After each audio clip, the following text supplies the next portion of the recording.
Prices are still high at American supermarkets, but the overall inflation rate is lower than last year's. Unemployment is at a low 3.5%, and wages are rising.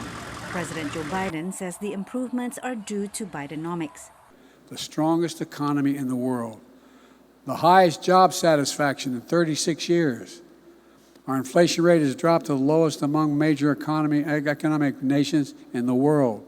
Yet most Americans just don't see it. According to the latest Ipsos poll, 56% of Americans disapprove of Biden's handling of the economy.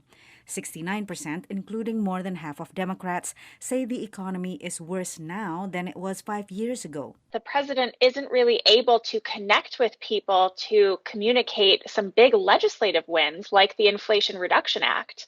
There's a disconnect there. Polls show most Americans aren't familiar with the various pieces of legislation centered on improving the economy that Biden has signed.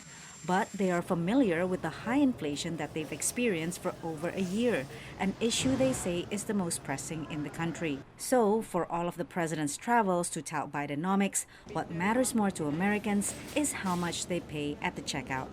Patsy Widaguswara, VOA News, Washington.